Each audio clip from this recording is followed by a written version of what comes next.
Does it look the same?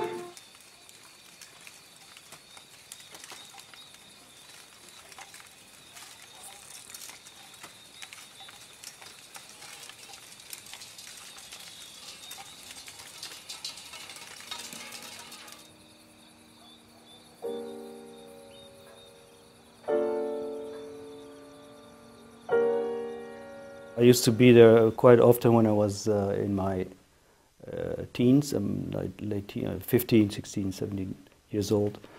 And I haven't been back since. And when the moment arose that I could go back after many years, it struck me that these people who are disabled are so numerous, and so I was really, really surprised to see so many people with handicaps and living in very difficult situations in the street.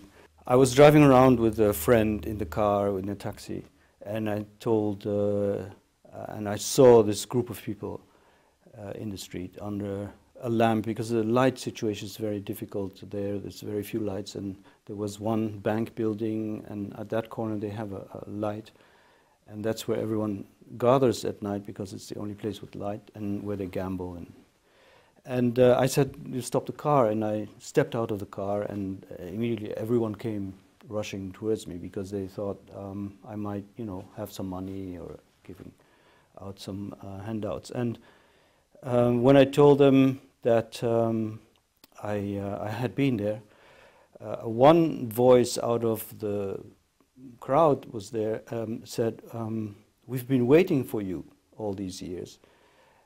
And it was so strange because how could they know? I mean, I told them in the beginning that I had been living there before. And when he said, we've been waiting for you, it was a very strange, as if, suddenly there was a kind of magic happening. And that was also the instant in which I knew that this is a situation that I have to use. And because there was this instant connection, I trusted that this would lead to something. You don't get better for me.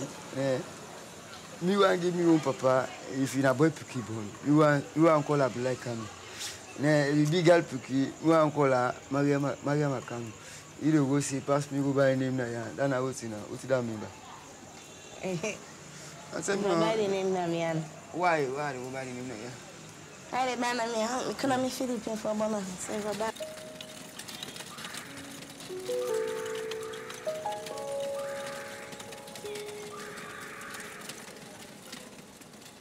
It still took a year and a half before we started filming, because the instant plan that was starting to make a film without even knowing what the film was about. So in the coming days after we met, I came back every evening and I started talking to people, and then I said, well, next time when we really start making the film, I'll come back. We'll have everything in place to, including money, in order to start this film project.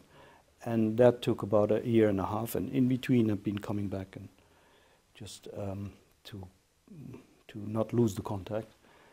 And in that period of a year and a half, they among themselves have been discussing whether it was anything, whether they could trust me, whether it was exploitative, or whether it would be something that someone comes, films, and goes away and never be seen again. Because there's a whole economy around the NGO films that people make, and sad people, very poor, and then they go out and make films and then collect money, and that money they never see. So there is this. Everyone knows that this is a whole industry, if you want. So they did discuss among themselves whether my project wasn't any different, and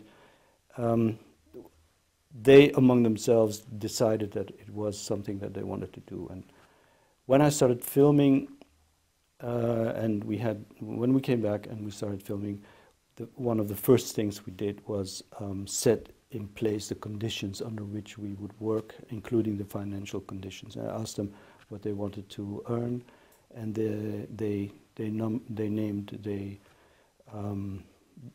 had a certain idea about that, and I agreed on it, and so we had a work contract. Basically, we were working on the conditions of created a small economy with the budget of the film that everyone would benefit from it.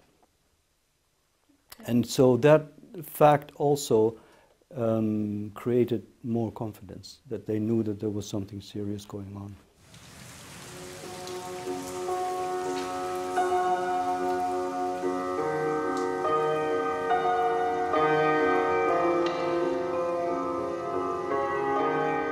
The night gives the film aesthetic unity, and it means also, let's say, that it has various reasons why I filmed only at night. And apart from the aesthetic unity, it's also the fact that it's only in the night that they actually come together.